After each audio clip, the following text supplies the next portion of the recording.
فلما اضاءت، پھر جب وہ آگ روشن ہو گئی، اس کے شعلے بھڑکنے لگے تو کیا ہوا؟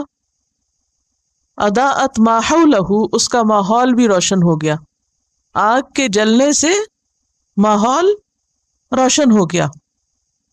یہ کون شخص ہے؟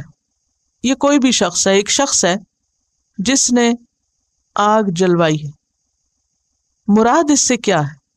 مراد اس سے یہ ہے کہ اس نے دین اسلام کو سمجھنے کی خواہش ظاہر کی، استوقد نارا، اب اس کے سامنے اسلام کی تعلیم آ گئی ہے، اس سے اچھے برے کا فرق پتہ چلنے لگا ہے۔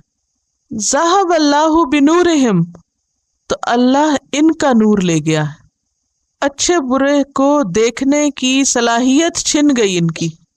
وَتَرَكَهُمْ، اور اللہ نے ان کو چھوڑ دیا، فی ظلمات، اندھیروں میں، کفر کے اندھیروں میں، جہالت کے اندھیروں میں، لا یبصرون، یہ دیکھ نہیں سکتے کیونکہ ان کی اپنی روشنی چلی گئی ہے۔ ایسا کیوں ہوا کہ آگ جل رہی ہے، ماحول روشن ہے، دین کی باتیں ہو رہی ہیں، پیغمبر علیہ السلام مدینہ میں موجود ہیں، گھر گھر میں اسلام کی بات ہو رہی ہے، لیکن ان لوگوں کو کچھ سمجھ نہیں آ رہا، ان کو اس سے کوئی فائدہ نہیں ہو رہا، کیونکہ اللہ نے ان کی توفیق چھین لی سمجھنے، سوچنے کی، دیکھنے کی۔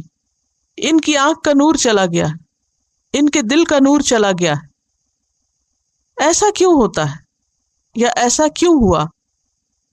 قرآن مجید کی ایک اور صورت ہے المنافقون، اس کی آیت نمبر 3 میں آتا ہے ذالک بأنہم آمنوا ثم کفروا فطبع علی قلوبہم فہم لا یفقہون، یہ اس وجہ سے ہوا کہ وہ ایمان لائے پھر انہوں نے کفر کیا تو اللہ نے ان کے دلوں پہ مہر لگا دی، لہٰذا وہ سمجھ نہیں سکتے۔ کوئی بھی انسان جب حق کو دیکھ لیتا ہے، پہچان لیتا ہے، حق اس کی سمجھ میں آتا ہے، لیکن وہ دنیا کی محبت میں اتنا ڈوبا ہوا ہے یا وہ حق کو اپنی شان سے کمتر سمجھتا ہے اور اسے ریجیکٹ کر دیتا ہے، تو اللہ سبحانہ وتعالی اس سے ہدایت کی توفیق چھین لیتا ہے۔ قرآن پاک کی ایک اور آیت ہے سورۃ الصف، اللہ سبحانہ وتعالی فرماتے فَلَمَّا زَاغُوا أَزَاغَ اللَّهُ قُلُوبَهُمْ، جب وہ ٹیڑھے ہوئے تو اللہ نے ان کے دل ٹیڑھے کر دیے، جب وہ بگڑے، انہوں نے حق میں مین میخ نکالی تو اللہ نے ان سے حق قبول کرنے کی صلاحیت چھین لی۔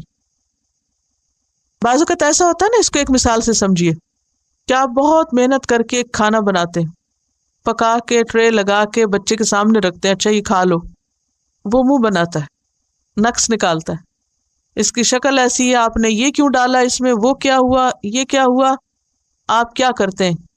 ٹرے اٹھا لیتے ہیں، کیوں؟ تم نے قدر ہی نہیں کی۔ اللہ سبحانہ وتعالیٰ نے اتنے اہتمام کے ساتھ دین کی نعمت اتاری اور وہ اس میں مین میخ نکال رہے ہیں، حجت بازی کر رہے ہیں، کیونکہ جب ان سے کہا جائے کہ ایمان لاؤ تو وہ کیا کہتے ہیں؟ انؤمن کما آمن السفہاء، ہم بھی بے وقوفوں کی طرح ہو جائیں۔ تو نتیجہ کیا ہوتا ہے؟ جب کوئی اللہ کے دوستوں کو برا بھلا کہتا ہے تو پھر اللہ تعالی بطور سزا اس کے اندر سے وہ صلاحیت چھین لیتے ہیں، پھر دین کی محبت اور دین کی قدر و قیمت ان کے دلوں سے اٹھ جاتی، ہدایت کے ذرائع بند ہو جاتے ہیں۔ مثلهم كمثل الذي استوقد نارا فلما أضاءت ما حوله ذهب الله بنورهم وتركهم